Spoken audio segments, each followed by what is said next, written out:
Bonjour. Sous le gouvernement du président Patrice Talon, une réforme ambitieuse a été lancée dans le secteur de la décentralisation afin d'améliorer la gestion des communes. Cette réforme visait à renforcer l'efficacité de l'administration locale en déployant de nouveaux agents dans les mairies avec l'objectif d'améliorer la performance et l'autonomie des collectivités. Pourtant, ces changements ont eu des répercussions inattendues. L'arrivée de ces nouveaux agents, souvent jugés plus compétents ou mieux formés, a bouleversé l'équilibre interne des mairies. Des agents qui étaient au poste avant cette réforme ont vu leur rôle modifié et parfois relégués à des fonctions secondaires. Ce bouleversement a alimenté un climat de méfiance et de frustration.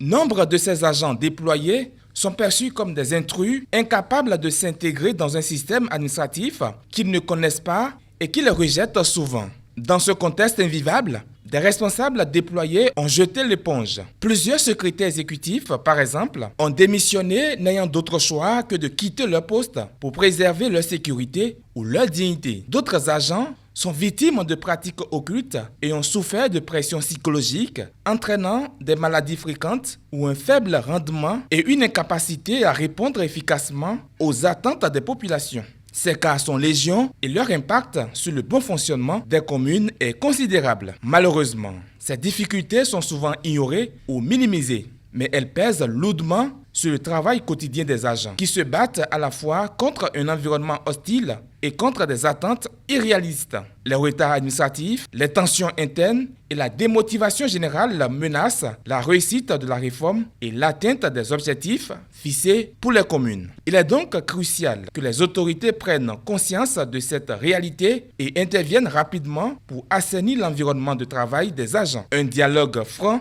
et une approche plus inclusive s'imposent afin de réconcilier les différents acteurs et de donner aux agents déployés les conditions nécessaires pour accomplir leur mission efficacement. C'est un appel urgent à la responsabilité car tant que ces dysfonctionnements perdureront, la réforme de la décentralisation ne pourra atteindre ses objectifs et la souffrance des agents continuerait à être ignorée. Merci pour l'attention et à lundi.